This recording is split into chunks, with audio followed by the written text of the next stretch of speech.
Hello and welcome to Chapter 12. You've already watched my welcome video, and one thing I did not show you is the My Accounting Lab PDF. You probably can figure that out for yourself, but just in case, let me go over here and share that screen. You look at the content section. Under Foundation Materials,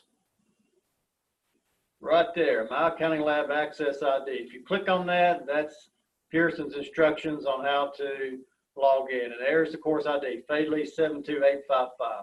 You've already done this for 3010, so you shouldn't have any problem here. You've already did it for 2010 and 2020, so it's the fourth time you've done this. So just wanted to point that out since this is asynchronous class and you don't have the privilege of sitting in front of me and listening to me talk. So there it is. All right, so now we're ready to go from the foundation to module 1. All right, so what have we got in this module? Because there'll be a test at the end of each of these modules. Well, you've got goodwill, long-term asset impairments. I want to talk about goodwill, which is really chapter 11, because you may or may not have had that in 3010. I want to make sure that you get that. Goodwill is something you may encounter. I dealt with goodwill a little bit in my career, so I want to make sure you understand that, because unless you know how to do goodwill, you probably don't understand what impairment of goodwill is. So this primarily, chapter 11 or chapter 12 is about impairments. Chapter 11 is about goodwill and intangibles in general. Then we're going to jump to chapter 13, a long chapter, probably the longest chapter in this book from the standpoint of what's talked about and the exercise we work, because it's about the matching principle, right? The matching principle, accrual basis of accounting. Really simple. It's just long. There's so many things that occur in this chapter. And also the vacation accrual Excel case, which there's a video out there for you to look at and download the Excel spreadsheet, and the check figures are there, so you don't wonder if you got it right or not, you know, before you turn it in. And of course, I encourage you to email me on any issues that you come across, either in this Excel case or questions about the lecture video that maybe you couldn't understand through the PowerPoints or through referencing the textbook. Because it is a good textbook, although the textbook is, like most textbooks, a little bit out of date. Things change rapidly in accounting, and it's hard to keep a textbook up to date. But I will make mention of that as we go through these various chapters. And then we'll have test 1. If you click on that, it will tell you at what time and what day, and you are expected to do it during that window, because it will be a very short window of like an hour and a half, or maybe an hour, I'm not sure, that you're expected to take this exam. That's something we have to do in an asynchronous environment. When it's in a non-proctored environment, to lessen the chance that people are cheating, we have to make sure that we have a very tight window there. All right, so let's look at this first module here with impairments and goodwill, which is really chapter 11. Got a couple of links there. Goodwill amortization for private companies, and also goodwill change to one-step impairment process. These two links, or web page and links, these are things that have changed from the textbook, regulations that have changed from what's written in your textbook, which that's okay. Some will say, well, once you update to a new textbook, well, all these textbooks that we look at all run several years behind. So it's not like we can change to a new one, it's going to solve all the issues. So that's okay. I mean, sometimes it's good to see how things were done and then me talk to how it's changed, so you can kind of see why maybe GAAP or FASB decided to change it a certain way. And as well, you'll see there's differences between GAAP and what IFRS, the international standards, have. And I don't talk that much about IFRS in intermediate accounting, but it is out there, and I've left it on most of these PowerPoints. And of course, it's in your textbook.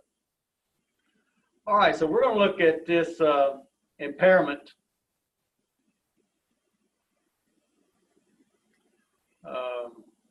PDF first.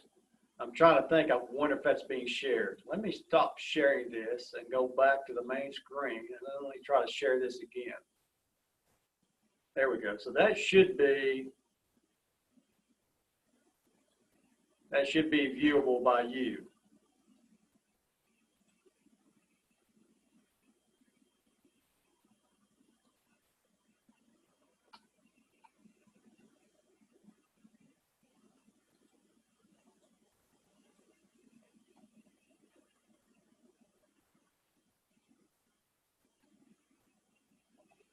Let me get to where it actually will allow me to page down.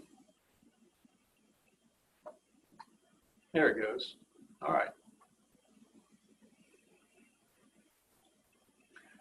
So what we have here, chapter 12, this is about a topic called impairments. What does it mean when something has been impaired?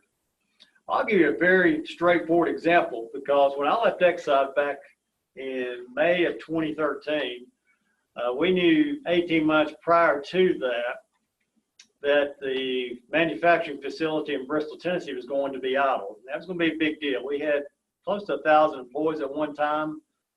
In 2011, when that decision was made, I think we had 450 people still working there.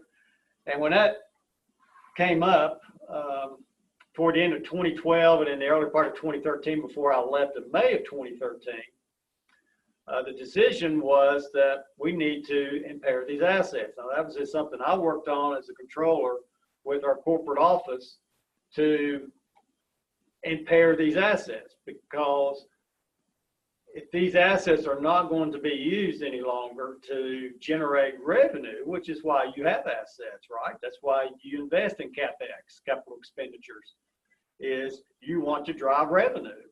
And when these assets are not going to be generating revenue, then you don't want to depreciate these assets, do you? The answer is no. If they generate revenue, then you match the expenses with it, right? That's Chapter 8, revenue recognition. Chapter 13, accrue the expenses. See how simple? We've already got those two out of the way for an example for writing a paper. All right, so impairing these assets, man, we're going to stop depreciating those. And it's not just a matter of stop depreciating. You're going to write those assets down to fair value if they've been impaired. It was simple. Yes, they've been impaired because they're not going to generate any future revenue. It's not always that simple. What if you were in a situation where maybe you've lost some business and the equipment is obsolete and the assets are not generating the revenue that they were last year? And so that's a situation where your company keeps using that particular facility and that equipment, or that part of your facility or part of that department, you keep using that, but it doesn't have the value it used to. Well, you're going to do a two-step process for this property, plant, and equipment, to where you're going to assess recoverability, and then you're going to perform a fair value test. So that's what this chapter is about. Of course, it's not just property, plant, and equipment. It also has to do with intangibles, which you learned about in chapter 11. Both are long-term assets, but we are going to write those down if they're not going to generate the revenue that you thought, or cash flow, as the book points out. So we're going to look through each of these slides. Well, not each of them. I'm going to skip a lot of them. We're going to look at these slides, the important ones, but I encourage you to look at each of these and to read the chapter for a full understanding. And then in the next video, we will actually work the exercises that I have assigned you in my accounting lab. But I would encourage you to try to work those before you watch the video, just to see what you picked up from the lecture.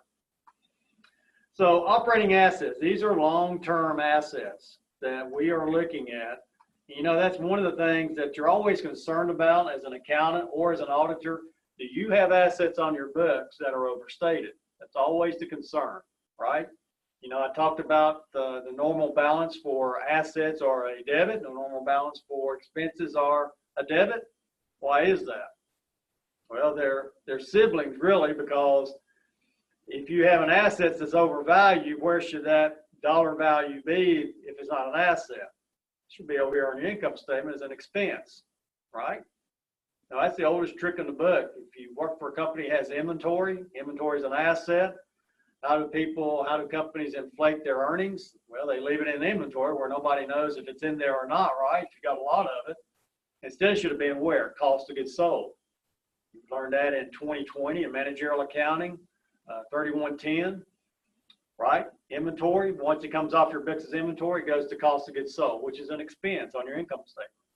And so that's always a concern. It's a concern here with long-term assets like property, plant, and equipment, and your intangibles. They're sitting there. In the case of intangibles, like goodwill, it's not even being depreciated.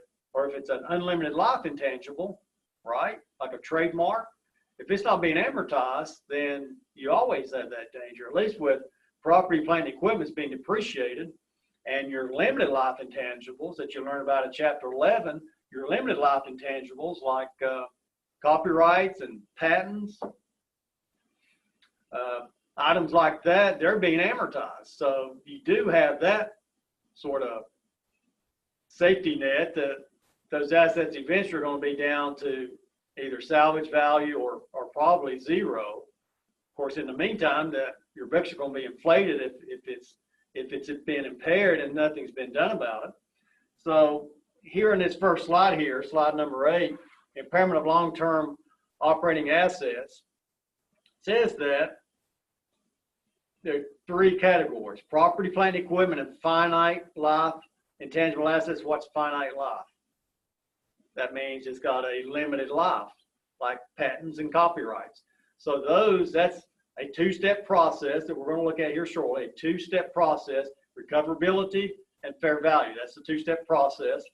Then we got indefinite life intangible assets. Indefinite life, something like trademarks. That's the one that always jumps out at me, which isn't amortized. You can't amortize anything if you don't have a denominator, right? Yeah. And then goodwill. Goodwill's handled a little bit separately, although goodwill has changed from what's in the textbook and what's in these PowerPoints. Goodwill is now a 1-step process. It used to be a 2-step process, but step 2 has been eliminated. Now you only have 1 step. It's easier now than it used to be. Indefinite life intangible assets, it's a 1-step process. So when you look at this here, this works, press the button here, 2-step process. This is 1 step, and this is 1 step. Always thinking about, how am I going to do these impairment tests? Keep that in your mind. It's a 2-step process for PPE and finite life, and 1 step for the other 2. All right, some other key steps. We want to do what's called asset grouping here. Asset grouping, we've got, when do you test for impairment?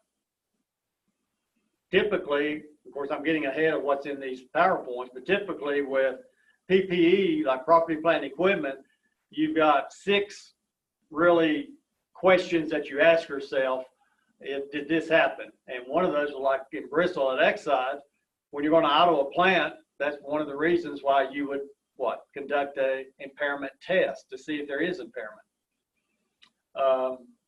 But when you start talking about goodwill, you're not required to, but just about every company does that on an annual basis because it's very expensive. On an annual basis, they will test goodwill. I know Eastman does that. So asset group, when to test for impairment, the actual test itself, right? Is it a 2-step process or 1 step? And then what's the measurement subsequent to impairment? All right, so those are some key points there. Let's see here.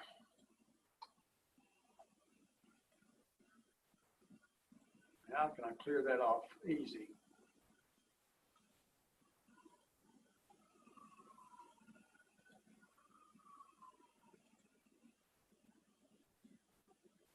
I'm not sure you can see it on the screen when I go, but I can see it.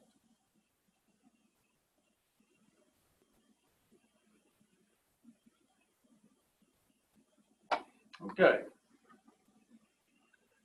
Accounting for impairment for property, plant, and equipment. First thing here is asset grouping. What is an asset grouping? You know, you depreciate items in your facility based on something that's identifiable. An asset tag goes on each piece of equipment and so forth. But what if you have a production line? Say you have a U line that has, you might have 30 pieces of equipment on it, 30 different asset tags, right? Are you doing impairment on each individual asset or as a grouping? And the answer is you're doing it as a grouping. If you've got a particular piece or production line that's got 30 asset tags on it for 30 different pieces of equipment that's doing a special process for you, and now that process is obsolete or it's not generating the revenue that it once was because of advances in technology, you want to group all those assets together as a group, all those asset tags together from your fixed asset ledger. Fixed assets, same thing as PPE. group those together when you're making a determination on whether or not it's generating cash flow. All right, so that's what asset grouping is. We got an exercise in Pearson that we'll look at as well. When to test for impairment. Again, there's the, what did I say, 6 steps or impairment indicators. There they are.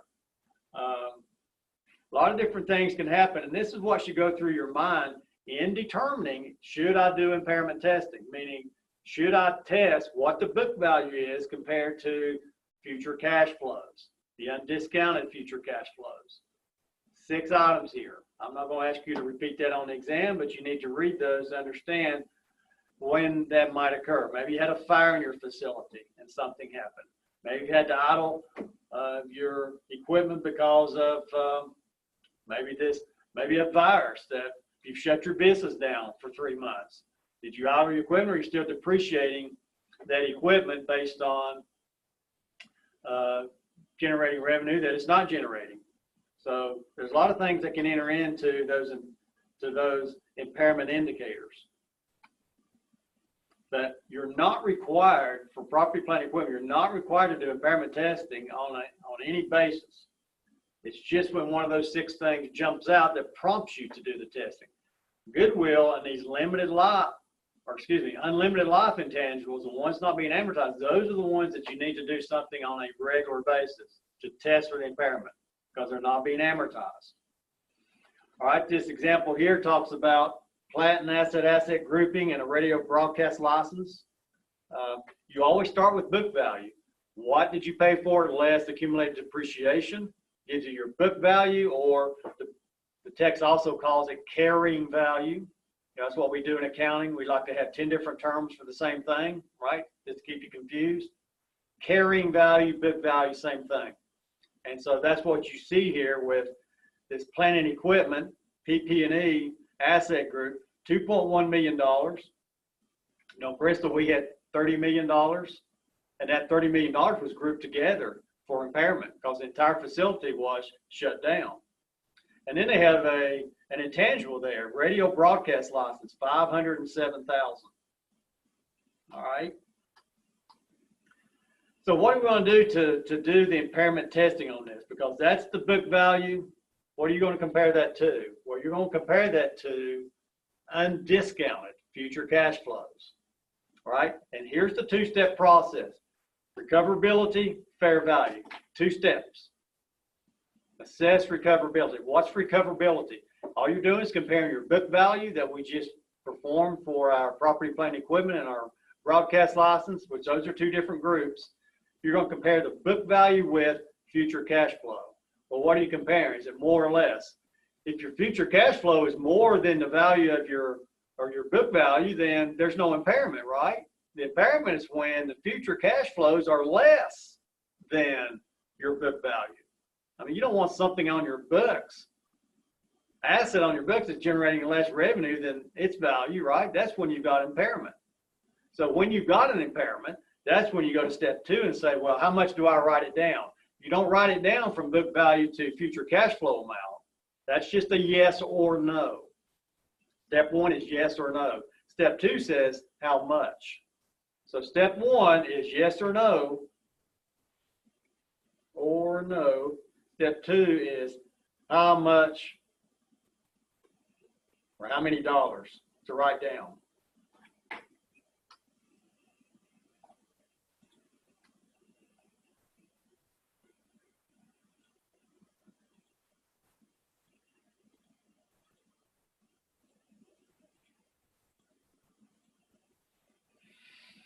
All right.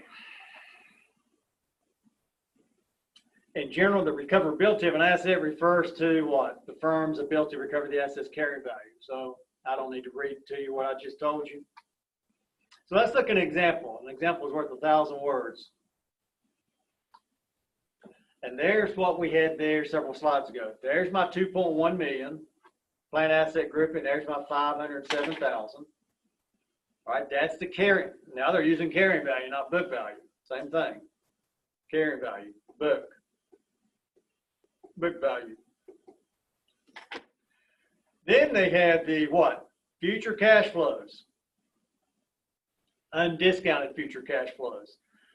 So my PP&E is going to generate, looks like 1,380,000, which is what? That's less than the book value. So you got impairment, don't you? And then my broadcast license is going to generate 540,000. So it's more than the book value. So we don't have impairment. That's what it should look like. The broadcast license. It should look like that. It should have more undiscounted future cash flow than the book value. All right. They throw this total discounted future cash flows at 5% in there just to confuse you, because that's irrelevant. And then fair value. Fair value is for step 2. That's how much do you write it down. So just looking at this chart here, you have no for impairment, and this is yes for impairment, right? Because 507 is less than the future cash flow. There's no impairment. Here, 2.1 million is more than the future cash flow. So yes, you have impairment. How much do you write it down? You write it down from 2.1 million down to 1.2 million. So you're gonna have a $900,000 write down. All right, so go to the next page. Again, I have to delete all this off. I don't think you can see this, but I can. The notepad will let me do this, but when I write on the PowerPoints, it will not. You probably need time to catch your breath anyway. I tend to go quick. So there's the 2-step process: assess recoverability. And number 2, it's fair value test. Recoverability and unfair value. All right, so that tells you what I just talked about. So how do we make a journal entry? That's what's important. How do we make the journal entry to record this impairment loss? All right, well, we're going to debit the loss, right? Losses are always debit. They're like expenses. True? All right. We know accumulated depreciation has a normal credit balance. Well, we want to zero all that out because we're writing that asset down to fair value. So we got to debit accumulated depreciation. And so the final part here, what do we credit? Well, you can just add those two up, or you're just going to lower the original cost down to fair market value, right? Yes. And then debiting the loss, that can be the plug number if you want to. So what does that look like? Well, my fair value is 1.2 million. There's my carrying value from that other spreadsheet, 900,000 impairment loss. So there's my loss. There's my zeroing out of accumulated depreciation. And so my plant and equipment is being lowered from $3 million, right? What was my, let's go back to that slide, plant and equipment. Right there, 4.2 million. How do you get from 4.2 million down to 1.2 million? 4.2 to 1.2, because remember, we've zeroed out that accumulated depreciation. 4.2 down to 1.2 is $3 million. So that's where that comes from. Plant equipment, reduce that from 4 million, or whatever it was, I forgot, from 4.2 to 1.2, right? 3 million. All right, so there's the impairment loss. And you're ready to go with continued depreciation, or if you're going to sell it, dispose of it. Balance sheet. T account. I love T accounts. If you don't like T accounts, you need to learn to like them, because I use them through my career, even as a controller and as a director. Very important to, from a chart standpoint, to understand what's going on in the flow in your balance sheet and your income statement. So there's my plant equipment, 4.2 million. That's the original cost, right? Original cost, right? Original cost less that is my book value. All right. So we got to zero that out. There's my impairment, 3 million, to reduce that down to 1.2, because that's the fair value. So I'm going to get from 4.2 to 1.2. 2.1 million's gone. Good slide there, showing what's going on with T accounts.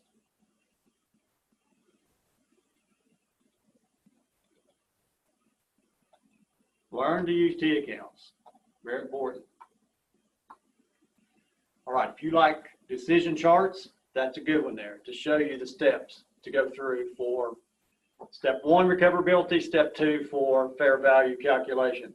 Remember, step 1, yes or no, right? Yes or no. Yes, I have impairment, no, I don't. Step 2 is how many dollars, or how much do I write it down? How much do I make the journal entry for? All right, once the impairment loss is taken, GAAP does not permit subsequent reversals or write-downs for long-term operating assets held for use in operations. That's because you started depreciating it again, is the reason. One point to make here that the slide is down at the very end is, what if you have impairment and you're going to sell these assets, if you're going to dispose of them? All right, if that's the case, which means you're not depreciating something you're going to dispose of, right? Because it's not generating any revenue. If later the value of your assets goes up, then you can reverse the impairment up to the amount of the original impairment. That's the caveat. But once you start depreciating something, meaning you're using it, you don't depreciate something unless you got revenue. You can't reverse the impairment. Very important. All right, so that takes care of property, plant, and equipment. And for our limited life intangibles, what about indefinite life intangibles? Well, it's easier because it's one step process. What we're going to do is test annually, because if they're not being amortized, you always have that danger of your assets being overstated. I think I've said that multiple times already. So you're going to do this annually. There's no recoverability test. You're not comparing book value with future undiscounted cash flows. You're simply going to compare what's my book value and what's the fair market value or fair value of that piece of equipment or grouping of equipment or for that intangible. And that's what we saw there with that broadcast license a minute ago. Of course, I take that back. That's actually a limited life. This is unlimited life, so I take that back. Here's this is an indefinite life, and it's not going to be depreciated. And so there we're going to compare the carrying value with the fair value. And so very simple here for this particular asset, I don't remember what it was, broadcast license, $672,000. We have a loss there of $108,000. So all you do there is debit your broadcast license. We normally don't use accumulated amortization for a broadcast license or any intangible. We just take that straight against the actual asset. Unlike property, plant, and equipment, we always use accumulated depreciation. You can use accumulated depreciation for PP&E. You can use accumulated amortization, but I don't know anybody that does that. So that's why they're going straight against the broadcast license here as a reduction and recording that as an impairment loss to the income statement. So that's a broadcast license. And this is an indefinite life intangible. I take that back. That was the other part of this previous problem, wasn't it? Yeah, that was. So they did mix that together. So there you got PP&E and a unlimited life. All right, I was right with what I said and then corrected myself and made myself wrong. All right. Again, they use T accounts, very important. So you're going from what, the beginning balance down to the ending balance, which is the fair value, right? At fair value. And so that's really a plug number. Although we calculate it, that's a plug number to get to the balance that you want it to be. All right, there's another chart there to sort of decision matrix to show you the thought process for the one step. What about goodwill? Goodwill has changed. Everything here listed in the rest of this PowerPoint is the old rule. So I'm going to go over here and actually pull up the new process. But before I do that, there's a few points I want to make, if I haven't already. Annual goodwill impairment testing is very complex. It is time-consuming, expensive. You know, that has changed for private companies. Private companies now have the option, and I've got a link on that as well. Private companies have an option that they can choose to amortize goodwill. Now, well, why do they do that? Because if you're publicly traded, you don't have a choice. You are not allowed to amortize goodwill. Small companies can do that because it is so expensive to do impairment testing that they're allowed to amortize. Large companies, they're just going to have to bite the bullet and pay the the price and the expense to do the impairment testing, but not allowed to amortize through expense their goodwill. So they have to do this on an annual basis, very time consuming. And goodwill, how does goodwill arise? Because that's really a Chapter 11 topic. Goodwill arises because you paid, a company that buys another company has paid more than the net assets of that company. Very important. We'll see that as I look at some of these examples, because I'm going to tie in Chapter 11 to Chapter 12 in the homework. So I'm going to stop at that point in that PowerPoint, because that's in essence what you need to know there. Again, I don't have the time to, I don't want to create a 2 or 3 hour video on just a lecture, because you really need to read a lot of that on your own. I'm hitting the parts that you're going to encounter in your career and in this class that I would expect you to know when you exit this class successfully. You need to know the things that I'm bringing to your attention based on my experience. Let me see if I can find, I guess go back to D2L. That's not where I wanted to go.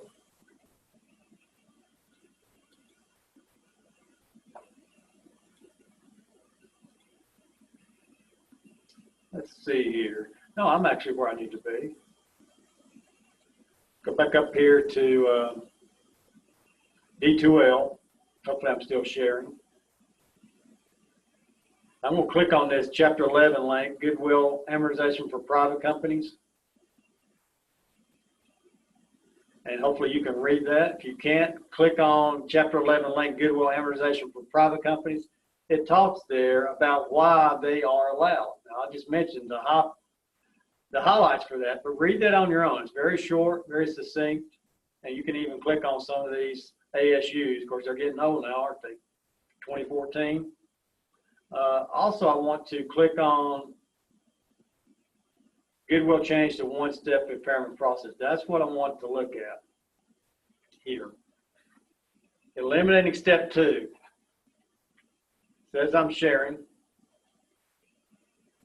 And Stout.com, whoever that is, must be a CPA firm, does a good job here talking about it's no longer a 2-step process that the textbook has. It's a 1-step process. Step 2 has been eliminated. They've made it easier. And we'll talk more about that when we look at the homework in the next video. But this is a streamlined quantitative test that's been offered as an alternative for companies. So what we have here, and they've got a great example down here. You can read how do we get here, the current 2-step process. You can click on this that shows you pretty much what Pearson is showing you. This is the 2-step process, which is no longer valid.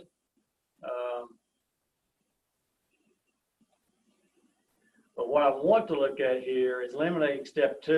And they've got an example down here. What they've done is showed you in figure 2, the reporting unit, and this is an RU, reporting unit. This is a company that a company has purchased, right? You know, Eastman buys a lot of companies over in the Southeast Asia. They've got companies there. I know when I was at Nuclear Fuel in Irwin, we bought a company over in Hickory, North Carolina, very small company, a couple $1 million. But that's a part of a company that you have to, first of all, perform the due diligence to find out if the assets and the liabilities are what they're supposed to be, or what the fair market value is. Any company that you buy is going to give you financial statements, but those financial statements are at cost. They may have some fair value in it. We'll talk about that later, things like investments. But by and large, it's at cost, which, you know, assets are not always fairly valued. Land increases in value, but you don't write that up. So you always put these assets and liabilities on your books at fair value. And it's up to you to determine what fair value is. But then the question is, how much did I pay for it versus what is the net asset value? Net assets being assets minus liabilities.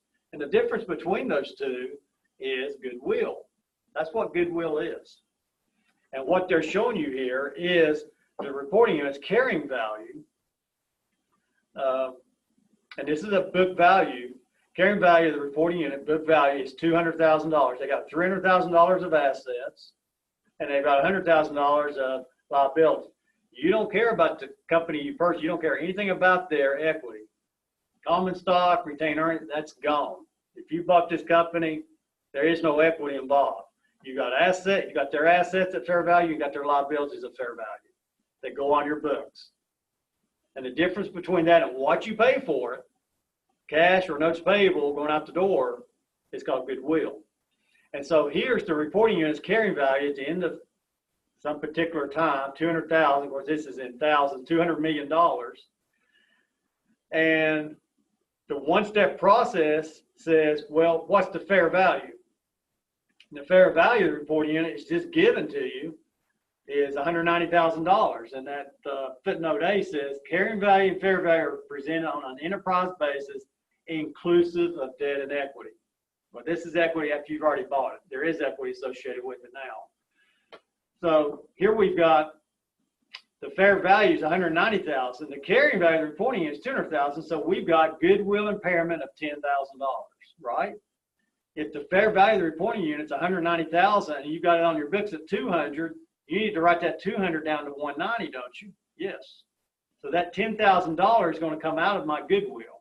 So what does that look like? I don't know if I can write on this to where you can read it, but it should be debit impairment on goodwill and credit to goodwill, right? Debit impairment on goodwill, credit goodwill to reduce goodwill. Because goodwill's on my books right now at $60,000, right?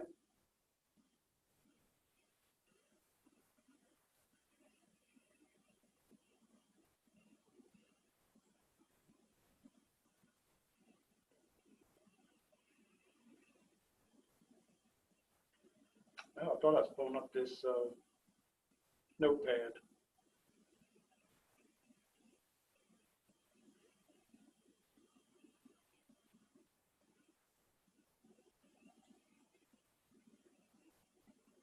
I don't know if this will let me write on it or not.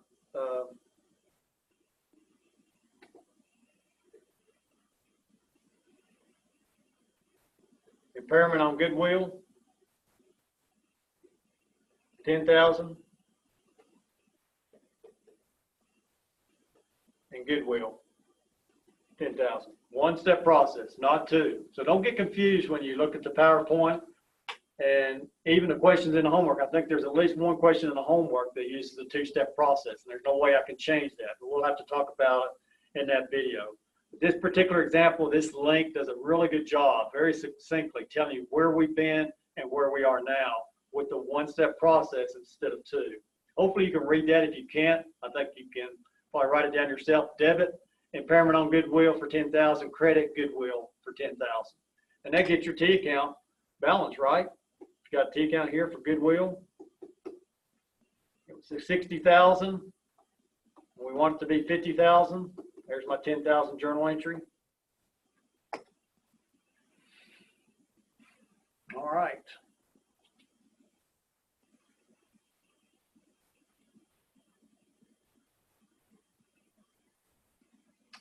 Let's see, was there something else here to look at? I don't believe there is. I believe everything's been covered that I want to cover. Trying to keep these videos as short as possible. So we will